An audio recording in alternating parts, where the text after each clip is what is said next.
দুর্যোগের ঝুঁকি হ্রাস এবং জানমাল রক্ষায় আগাম সতর্ক করার বিশেষ কার্যক্রম হাতে নিয়েছে দুর্যোগ ব্যবস্থাপনা অধিদপ্তর। এ লক্ষ্যে বন্যা কবলিত অঞ্চলে প্রভাতী শীর্ষক প্রকল্পের মাধ্যমে মোবাইলে ভয়েস মেসেজ দিয়ে মানুষকে সতর্ক করা হবে বলে জানিয়েছেন দুর্যোগ ব্যবস্থাপনা অধিদপ্তরের মহাপরিচালক রেজওয়ানুর রহমান। রাজধানীতে একটি কর্মশালায় বক্তারা জানান, প্রাথমিকভাবে উত্তরাঞ্চলের ৩ জেলায় এই কার্যক্রম শুরু হয়েছে, যা পর্যায়ক্রমে সারা দেশের দুর্যোগ প্রবণ অঞ্চলে প্রসারিত হবে। রাসনা দাসের রিপোর্ট।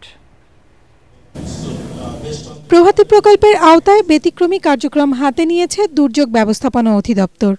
এই উপলক্ষে রাজধানীর এক হোটেলে দুর্যোগ ব্যবস্থাপনা অধিদপ্তরের প্রভাতী প্রকল্পের আওতায় স্থানীয় পর্যায়ে বন্যার আগাম সতর্কবার্তা ও প্রচার ব্যবস্থাপনার উন্নয়ন শীর্ষক কর্মশালার আয়োজন করা হয়। সংশ্লিষ্টরা জানান, দুর্যোগ মোকাবেলায় স্থানীয় পর্যায়ে সাধারণ মানুষের কাছে বন্যার আগাম সতর্ক বার্তা পৌঁছে দেওয়াই প্রভাতী প্রকল্পের মূল উদ্দেশ্য।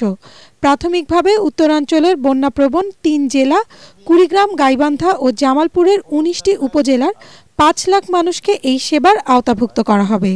ক্লাইমেট চেঞ্জের ক্ষতিকর দিকগুলো থাকবে।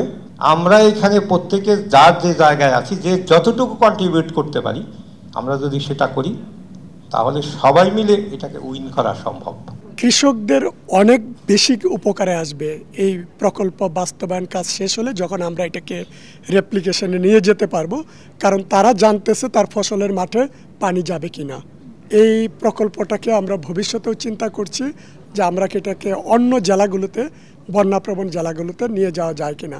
এই সময় দুর্যোগ ব্যবস্থাপনা অধিদপ্তরের মহাপরিচালক রেজওয়ানুর রহমান জানান, ঝুঁকিপূর্ণ এলাকার কতটুকু অংশ বন্যায় প্লাবিত হতে পারে সে তথ্য স্থানীয় জনগোষ্ঠীর কাছে বন্যা আসার আগেই পৌঁছে দেবে প্রভাতী প্রকল্প। কুড়িগ্রাম, গাইবান্ধা, জামালপুর এই 3টি বন্যাপ্রবণ জেলার 17টি উপজেলার 174টি ইউনিয়নে আমরা এই বিশেষ করে মৌসুমি বন্যার সংকেতগুলি কিভাবে, মৌসুমি বন্যার বিষয়টি সাধারণ জনগণের কাছে দ্রুততার সাথে পৌঁছাতে পারি। আয়োজকরা জানান, প্রভাতী প্রকল্পের মাধ্যমে দেশে প্রথমবারের মতো প্রযুক্তির ব্যবহার করে বন্যার আগাম সতর্কীকরণ পৌঁছে যাবে প্রান্তিক জনগোষ্ঠীর কাছে। রাসনা দাস, ATN বাংলা, ঢাকা।